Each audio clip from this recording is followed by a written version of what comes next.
in San Diego, part of the corporate group focusing on mergers and acquisition transactions, and here to talk about how I partner with in-house counsel on a deal. Been practicing for 17 years now, live in Encinitas with my wife and two young boys, 3 and 6. So between those little guys and an M&A practice, I tend to stay busy. Um, I typically deal with M&A transactions on the sell side. The firm represents a lot of multi-generational family businesses, entrepreneurs, and we help them with their exit events. I'd say probably 75% of the time I'm on the sell side.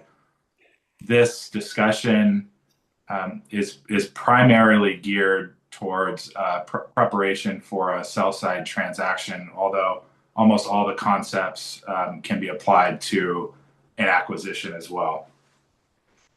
I'll start by saying oftentimes when I'm in a deal, a client will come to me sometimes without notice with a term sheet in hand and it's signed, which it is less than ideal. It's not prohibitive. We close those all the time, but the ideal scenario is if we can plan and prepare for the transaction so that the company can present well and so that we can sort out any problem issues in advance of the deal so that the buyer is not the one that is educating us during diligence as we're also doing diligence.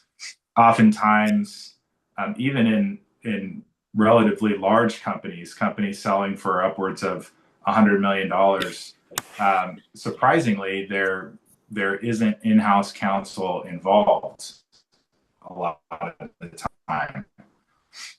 And so everything that I'm going to talk about today, as far as preparation, putting together a team, and executing and acting as a quarterback, for lack of a better phrase, is something that I would do.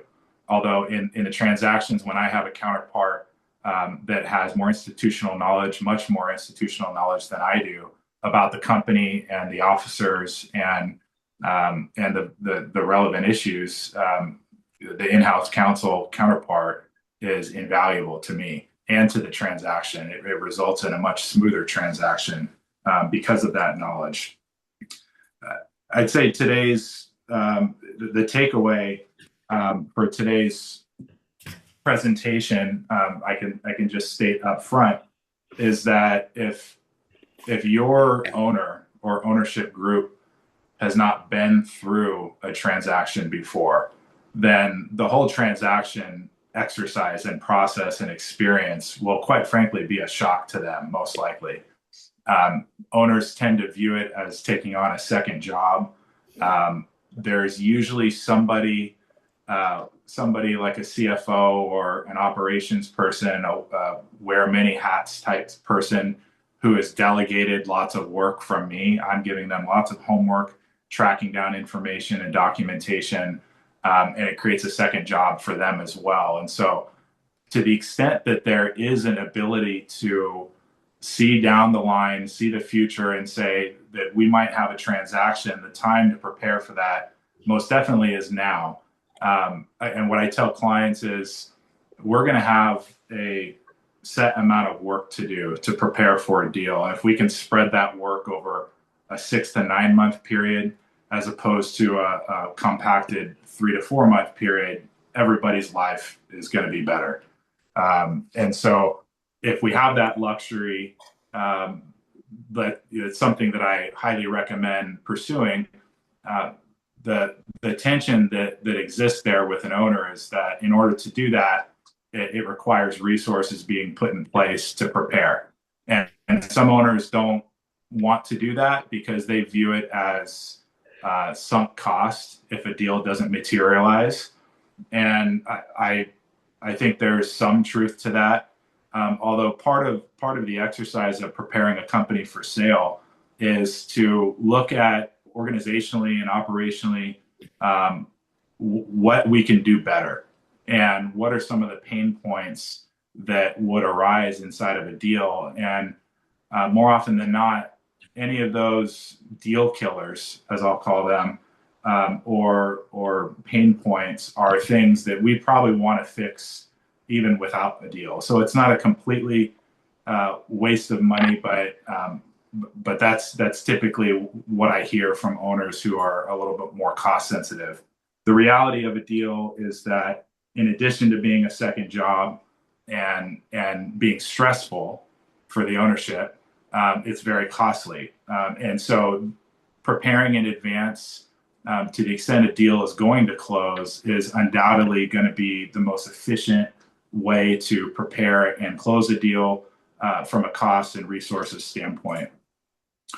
So with that said, Audrey, if you want to go into slide 2, and I'll be mindful of everyone's time today. It's 12:10. I think we're scheduled for an hour. I'm gonna leave 10 minutes for Q&A, and if you want to leave comments or questions in the comment section, I'll work with Audrey to get all of those and respond to those after the presentation. So in-house counsel, as I said, has institutional knowledge, understands the ownership, understands the philosophies and what makes them tick, and can be very valuable to bridging a gap that might exist between outside counsel and an ownership group, and oftentimes, particularly on the sell side, outside counsel doesn't always have a deep relationship with the company. A lot of the times, a company will have either in-house counsel or outside general counsel that doesn't specialize in M&A transactions. And then when a deal is presented, they get a referral. And sometimes, again, they show up at my doorstep with a term sheet in hand. And so we're getting to know each other.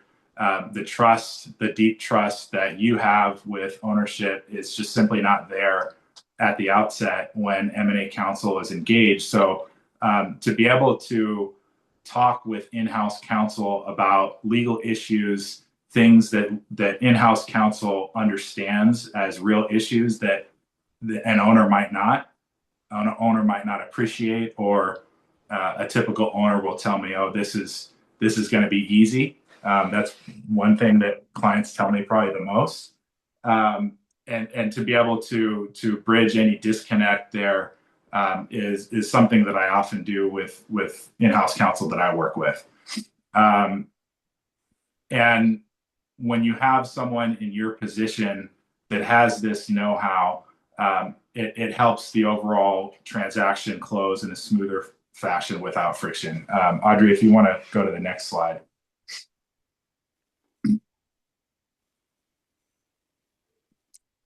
One of the things that is important is building a team.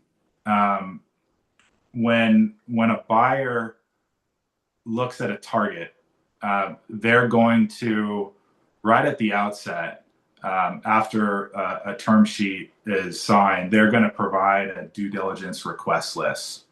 And sometimes these are very robust, and it covers every operational aspect, legal aspect of a company, with multiple requests for information and documentation. And so this will go from HR to corporate and legal issues, insurance, IP, finance, compliance, tax, IT, operations. And within each of those categories, you might find 5 to 15 or 20 plus requests.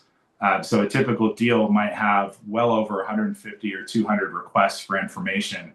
And this is oftentimes separate from a financial diligence request list that the buyer's finance team puts together, which really goes into the weeds on finance and tax matters. So it becomes really important that in-house counsel identify who the key players are to be able to respond with certain information. One of the concerns, of course, is confidentiality. A seller will often be very concerned about the workforce learning about a transaction, because it's just human nature that people don't tend to like change. And so when they hear a company is being sold, there's flight risks, there's other risks that come with that. And so being able to identify key people who are trusted people and who are not going to let the cat out of the bag is the key point. And sometimes those people don't exist for various reasons. And so it becomes important to identify where we have gaps and where essentially in-house counsel and the ownership is going to have to do the work themselves.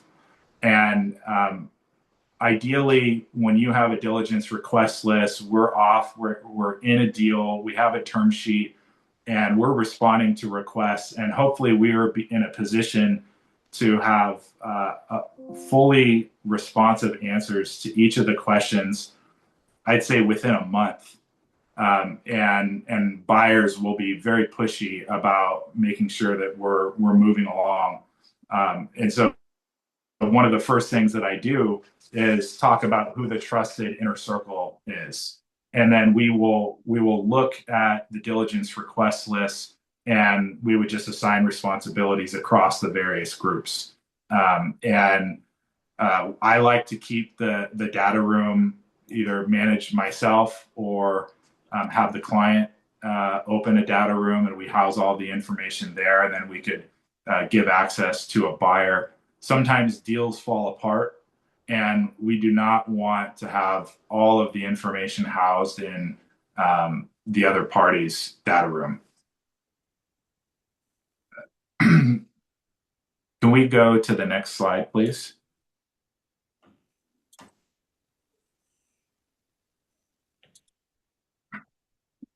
So at the pre-deal process, if there is a pre-deal process, meaning that we weren't just presented with a term sheet, but we had some visibility, then I have my own due diligence request list that includes just about everything that a buyer would ask for. It's fairly robust.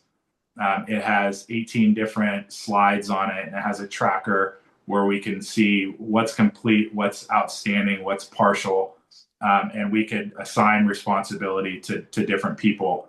And the pre-deal strategy is in part going through this exercise and highlighting key areas within this diligence spreadsheet that we need to focus on. We don't need to focus on everything up front, but there's a certain portion of it that we absolutely should. And the in-house counsel, to the extent that there is in-house counsel, will quarterback that if they're comfortable doing so. And I wanted to share this spreadsheet with this group, but Audrey is sharing her screen. So if anybody's interested in looking at that, it's very robust, probably as robust as you would ever see in terms of an initial diligence request list. I'd be happy to share that. I'd be happy to chat about that and why any of these different categories are important. So if you'd like to see that, let me know, or Audrey. Letter of intent. Letter of intent, as you know, is not binding largely, and excuse me, getting a message right now.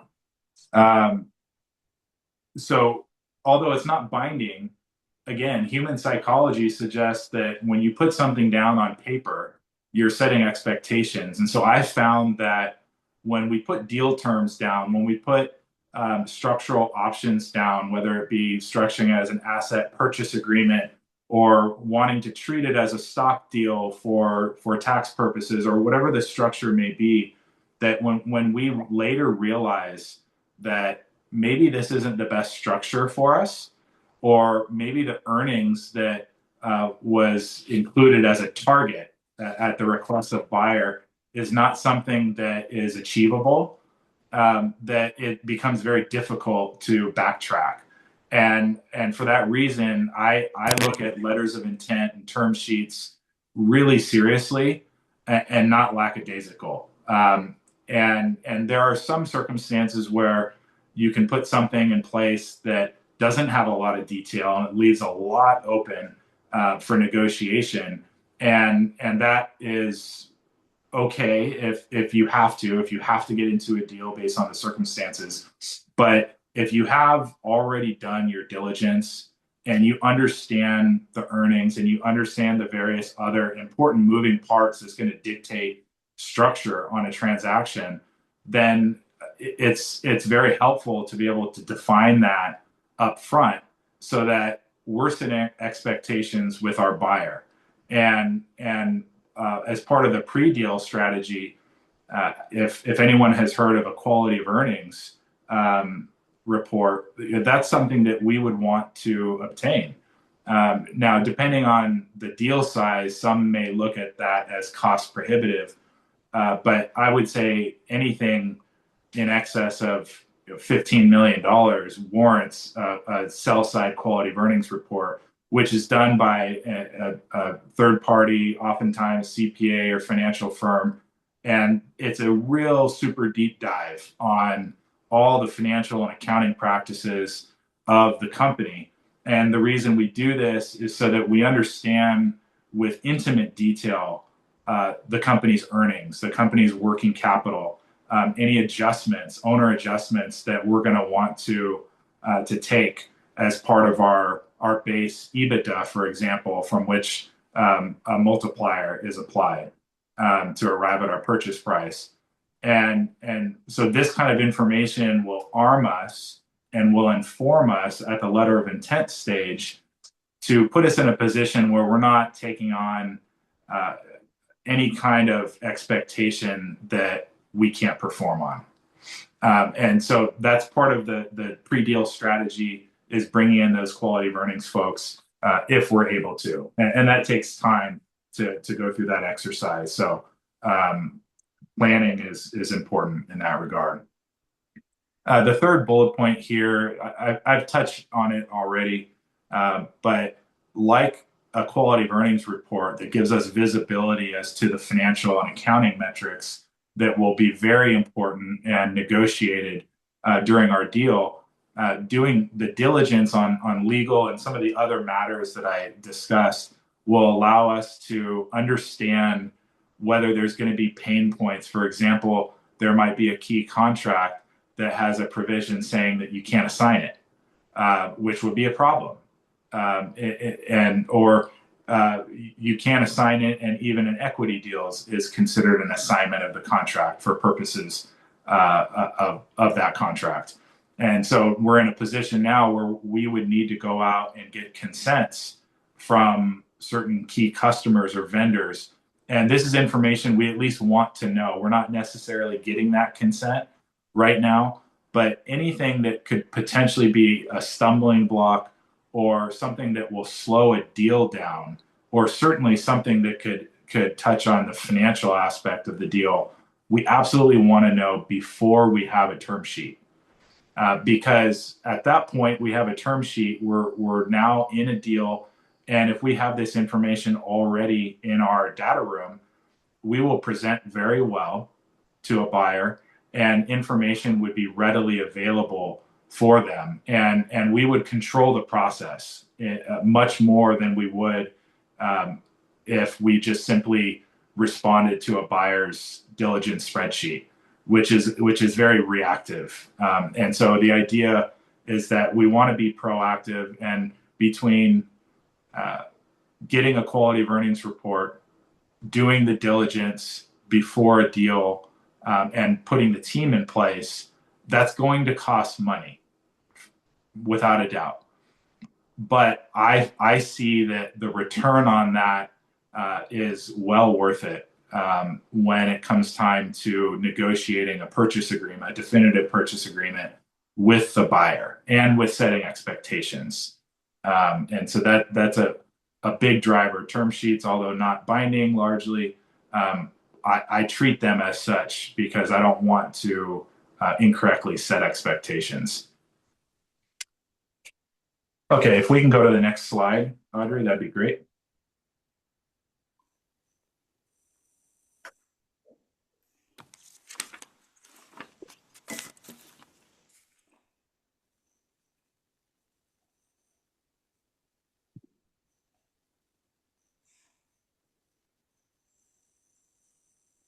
Okay. This is this is one I see. It seems almost every time where a company doesn't have the best corporate hygiene. The books and records can oftentimes be in disarray, and the client, understandably, is just focusing on business and not some of this um, what they view as unimportant legal work. Uh, but some of these types of things, books and records, cap table, understanding, you know, vesting, equity incentive pools, for example, understanding how those work in advance, cleaning things up if we need to in advance, are all things that will help avoid a delay. And delay is not good in a deal.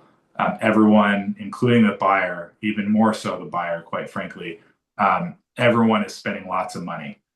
And so it's not going to be viewed favorably if something as relatively straightforward as books and records, cap table, et cetera, is not really in good order.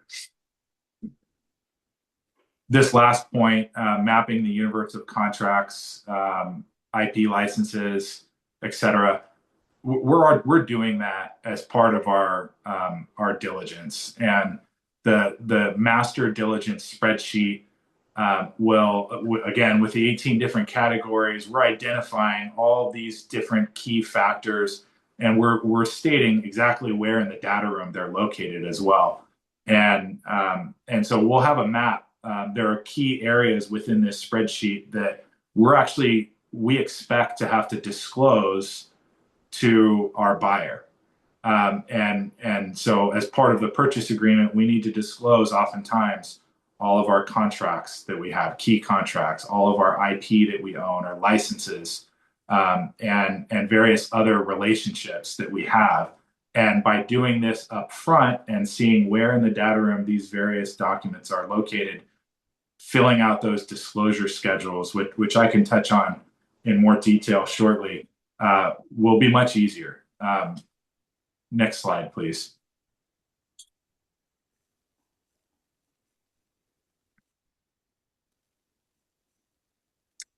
And this is more of the same preparation.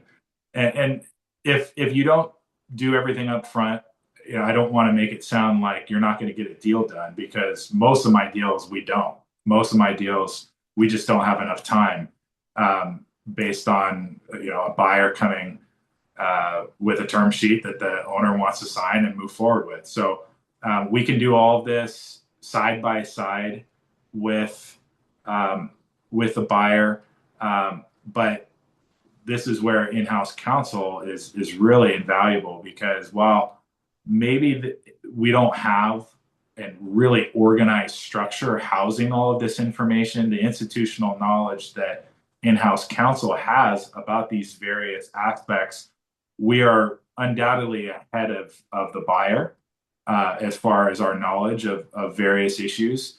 And that's helpful because, again, we want to be proactive. If there's something wrong, then full transparency as a general rule is our rule that we live by. And we need to tell the buyer about issues. And my preference is, if we have an issue, I want to understand it. I want to understand whether there are options to fix it immediately. And if not, how can we fix it ultimately? What are the consequences, et cetera?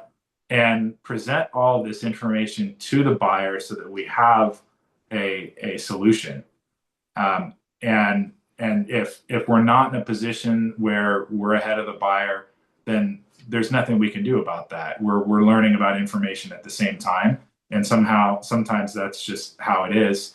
And so we're in a mad rush to find solutions alongside buyer. But again, ideally we do that before. Next slide, please.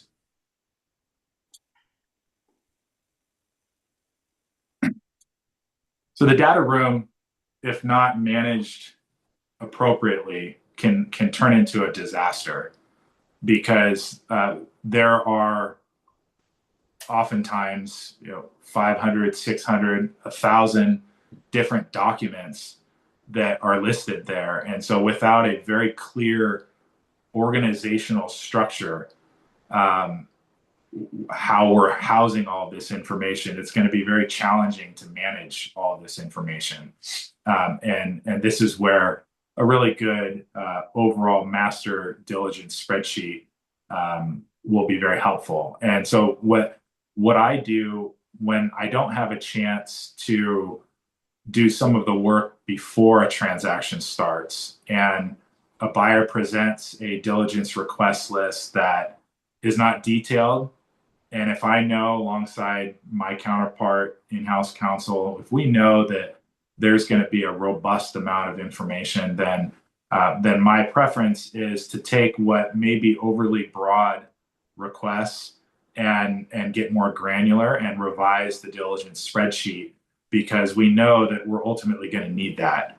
And again, whether we start before a term sheet or whether we start diligence once we have a term sheet, it's the process is something we want to control. We want to own the data room.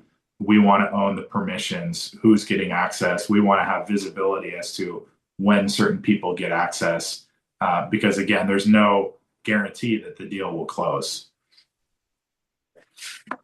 Next slide, please.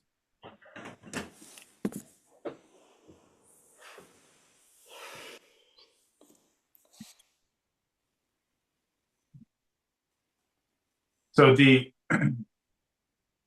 I've talked about most of these already, but I want to spend extra time on the finance aspect. It's almost invariably, a purchase agreement is not going to have an EBITDA or profitability benchmark that was used in order to arrive at the purchase price. Oftentimes, that's done in advance of signing the purchase agreement and during diligence through the quality of earnings process, where both sides are looking at the company's profitability over a trailing period, oftentimes over a trailing 12-month period or trailing 18-month period, where they're looking at trends, they're looking at customer concentration, they're looking at other risk factors that could impact profitability, and ultimately a buyer will say, based on all of these factors, we think a multiple of X might be appropriate. And then that's negotiated, and then we arrive at a number. And the number, again, as a general rule, is what's actually going to be in the purchase agreement. $50 million based on $10 million of EBITDA. We have a 5 multiple.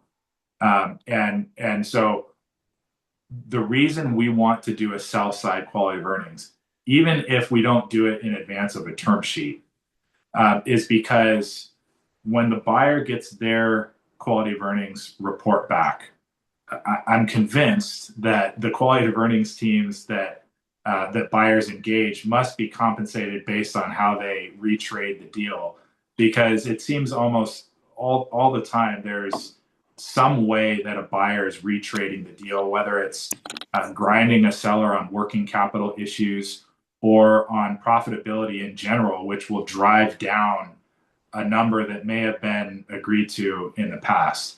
And buyers, it doesn't make logical sense, but buyers are sometimes reluctant to actually provide their quality of earnings report from which they're relying on asking for a price reduction. And so it's difficult to ascertain and substantiate some of these concerns. And furthermore, if we had our own report, we would have seen these trends. We would have seen if there is too much customer concentration or a lost customer or whatever the case may be. And so we would be prepared to negotiate those points. Net working capital is a common item that is heavily negotiated and creates tension. Net working capital is essentially the 30-second version is it's current assets less current liabilities averaged over a certain period of time. And a buyer would expect that there's remain in the company a certain amount of working capital on day one when they take over, so that they don't have to come in, pay the purchase price, and then on day one have to insert additional money into the business in order to meet short-term needs. And to avoid that, which would effectively increase the purchase price. So to avoid that, we have to oftentimes leave working capital in the business. And working capital, depending on the nature of the business, can be a big number. And if we agree on X dollars of working capital and they come back and they want to negotiate, it's going to be a dollar for dollar impact to your owner, to the extent we have to ultimately provide additional working capital. So the quality of earnings is truly invaluable when negotiating, in particular, working capital issues.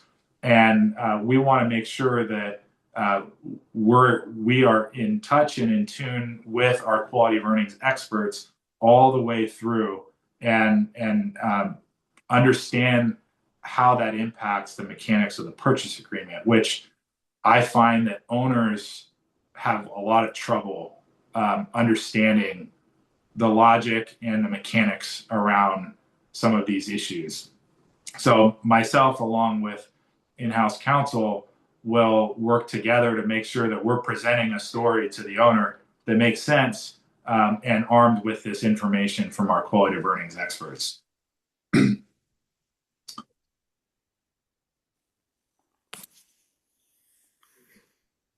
So I talked about an overly broad request list.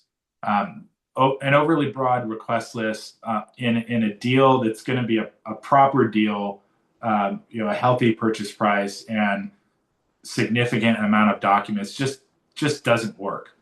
And so if we've already done the work, we all know now we can just say, hey, we've done this, we've organized it, we have touched on everything that you've asked for. We can point it out where it is.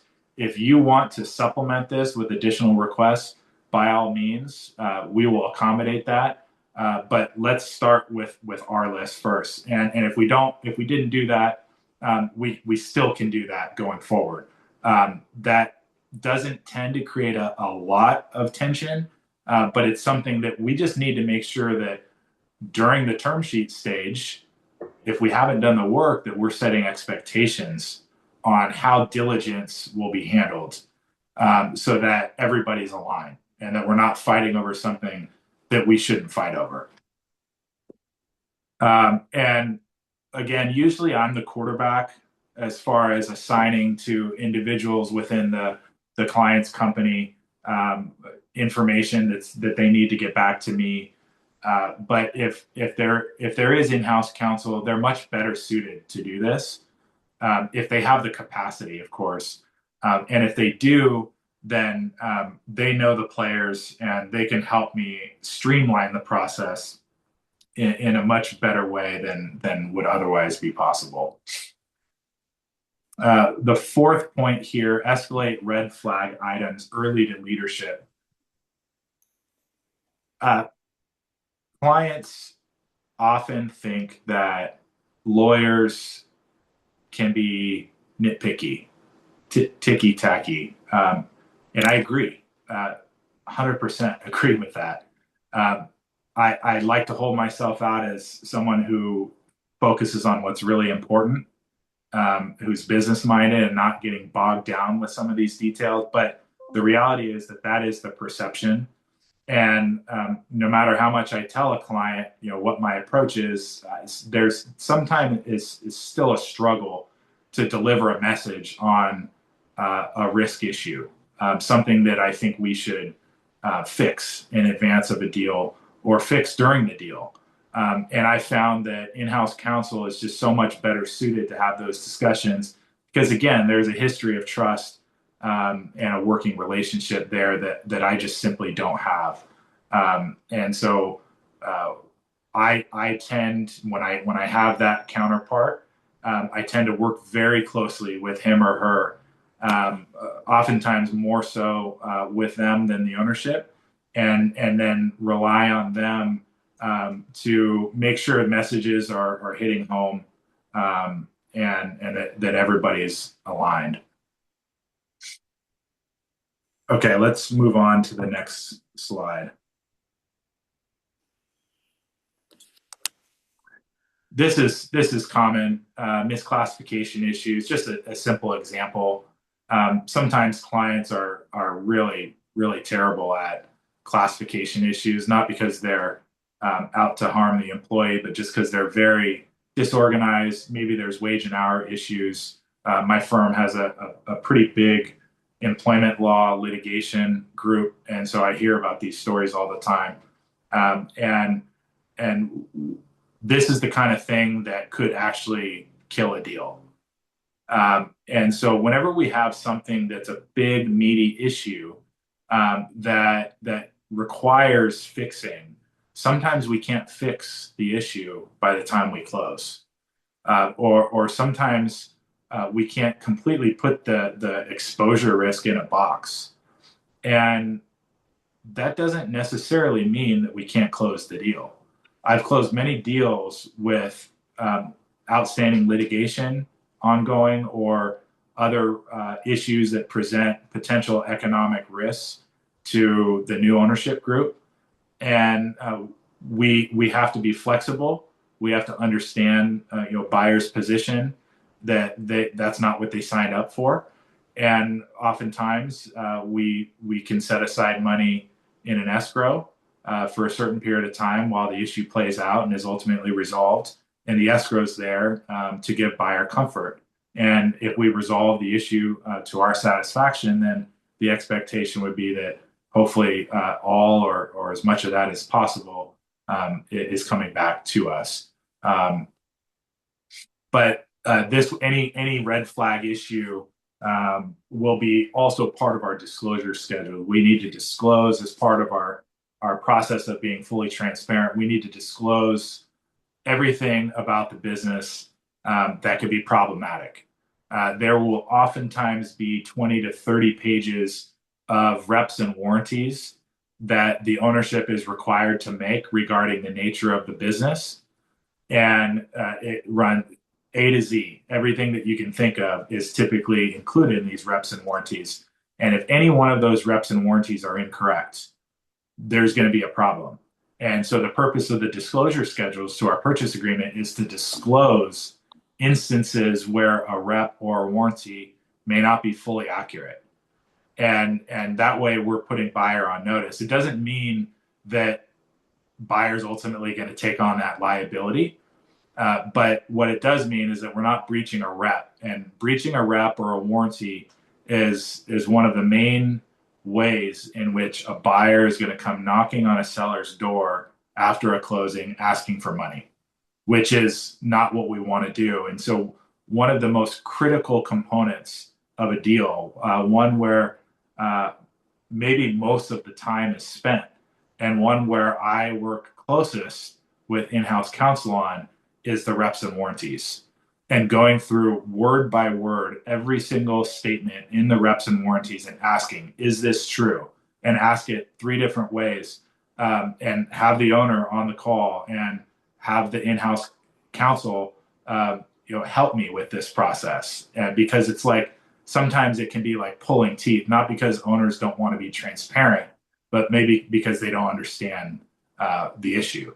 And so myself, along with in-house counsel, will work very closely on this whole exercise of going through the reps and warranties, understanding them intimately, and then ultimately drafting the disclosure schedules to make sure that everything that we say in our purchase agreement is accurate or is modified or supplemented by our disclosure schedules.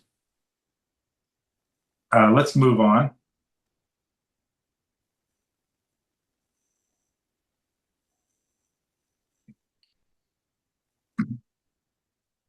So when we're at the letter of intent stage, we're often talking about how we're structuring a transaction, whether we want to have the company sell its assets or whether we want to have the owner sell his or her equity in the company, whether there's going to be any kind of earnout based on future performance post-closing, or whether the owner is actually going to take an ownership piece of the buying entity. And that's that's rollover equity.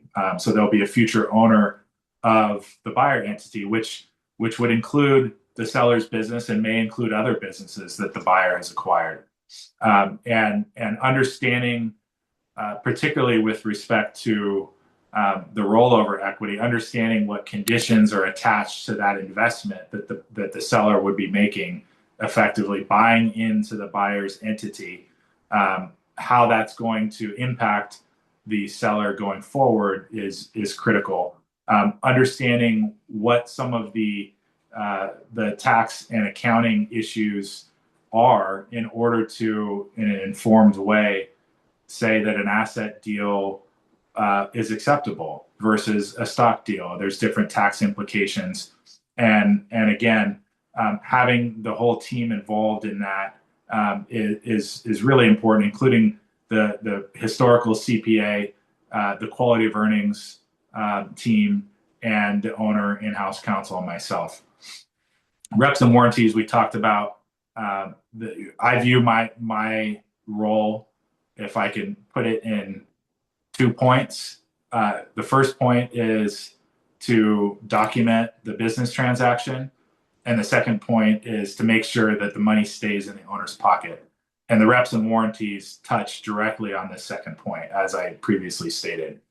So I cannot stress enough how important it is that we are very thorough through that process.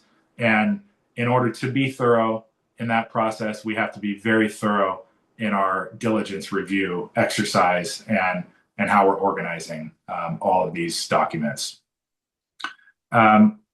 Indemnification, we're running out of time here, but I'll touch on this, and we'll do conditions to closing as well. Indemnity is essentially if you misstate a rep or warranty, or you don't fulfill a covenant, there's going to be indemnity obligation, and it's subject to caps, maximum exposure, and carve outs for certain items. And in order for the owner, again, to understand this, sometimes they have challenges understanding why there's a difference between a fundamental rep versus a ordinary rep. Helpful to tag team some of these issues together. And then conditions to closing. This is where I talked about a customer consent. That's one of many different types of conditions to closing. There may be a key customer that has a contract with a company that we need their consent in order to sign the contract. And so knowing the customer, knowing the historical relationship between the customer and the owner, and understanding the legal issues presented in the underlying contract is really important in determining how we're approaching this customer and pitching them on this concept that they're going to have a new partner.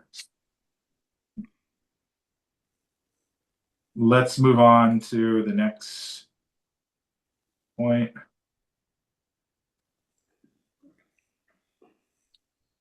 So this is more of the same of what I talked about in delivering messages to ownership that's actually going to land.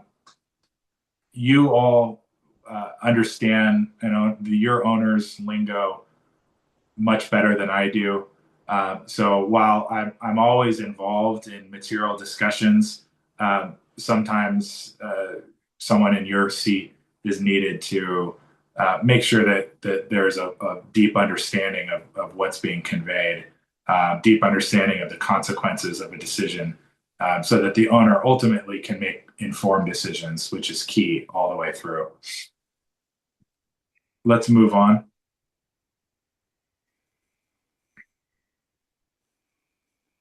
We can skip this slide. I've talked about most of this. Post-closing integration. I'm not involved with this very much, particularly on the sell side, but this is where a lot of things can go wrong.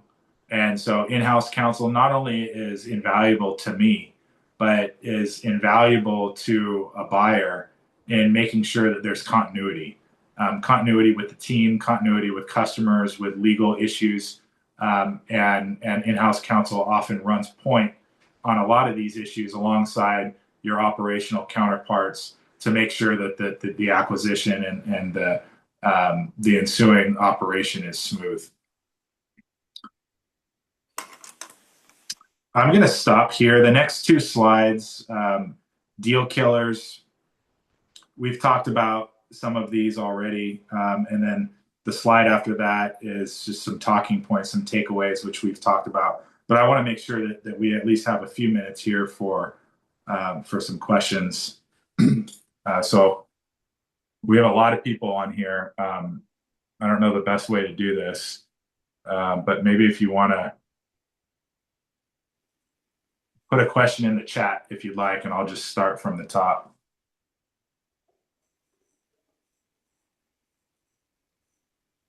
Or since everyone's on mute, if somebody wants to talk, you can do that too.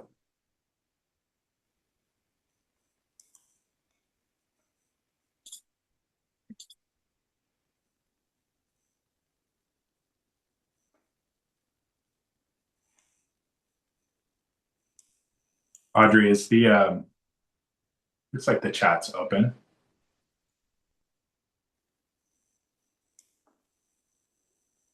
I do not see any questions. I don't see any. Okay. Well, like I said, I have the spreadsheet, which probably is going to be overwhelming, perhaps, or maybe not helpful if you're not preparing for a transaction.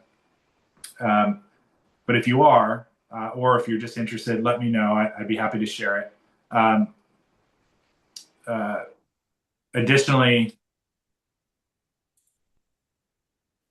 I'll say that clearly the common theme here is that we need to prepare. And I've had deals fall apart because a seller team just was not in a position to move quickly. And it's massively stressful to be in a deal. Depending on the personality, some people just really deal with it well and some people don't. And the problem is that it's not just stress on the owner. It's not just the owner's personality that we're taking into account. It's the key operational person, or maybe the finance person, or maybe someone in your seat. And to alleviate some of that stress, planning is the best possible thing that you can do. So I'm going to, I'm looking at this question from Bud. Can you give a few examples of liability issues which are capped in the M&A agreement versus those that are left uncapped? So fundamental reps and warranties are typically either uncapped or the cap is significantly higher than your typical indemnity cap. Fundamental reps and warranties are those reps and warranties that are so important that a buyer simply wouldn't buy the business without you making them as the owner. And an example would be in the context of an equity deal. I own the shares that I purport to sell. It doesn't get any more fundamental than that. Another might be I haven't given any other third party an option to buy my shares, or that would impact this deal. Things that there's a laundry list of them, but sometimes employment issues can be included in there, particularly in California because there's such a sensitivity to employment liability from an owner's perspective. And so these are negotiated, fundamental reps are, but there's a common theme as to what those typically include. And then there'll be some fringe reps and warranties that either make it in or don't, depending on the negotiation.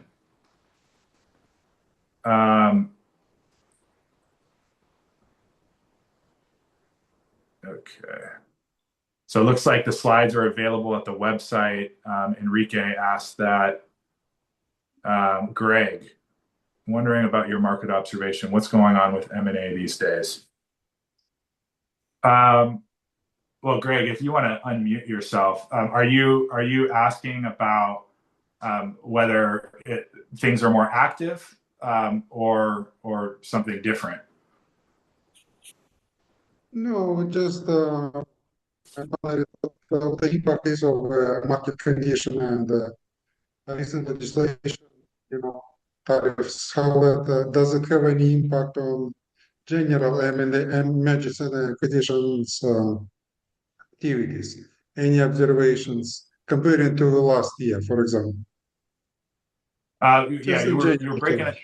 were breaking up a little bit there for me, but I'd say that we have 80 something attorneys at my firm, and so our corporate group has, I think, 25 attorneys.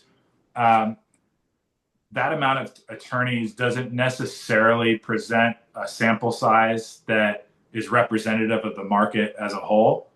And so when people ask me, well, are you seeing deal activity increase or decrease? I can tell you what I'm experiencing, but I don't know if it's reflective of the marketplace necessarily. I know that that I seem to always be busy, I will say that it seems, from my perspective, that there is increased activity over the past 6 months, where I've had a lot of clients who've told me that they want to sell the company or they're negotiating with a strategic partner and it's just lingering and lingering and lingering. And then all of a sudden, I'd have 3 or 4 or 5 say, all right, we're ready to go. And I've seen more and more of that over the last 6 months, but I couldn't tell you whether that is what everybody in the market is experiencing. Fair enough. Thank you. Yes. Okay, so we're at 12:56. Any other questions? I don't think I missed any. Thanks everybody for coming today. I'm available if anyone has any questions about anything. I believe you have my contact information. I'd be happy to relay what I have to relay and hopefully help you out. Otherwise, it was a pleasure. Appreciate your time. Everyone have a good day. Thanks, Mike. Thank you.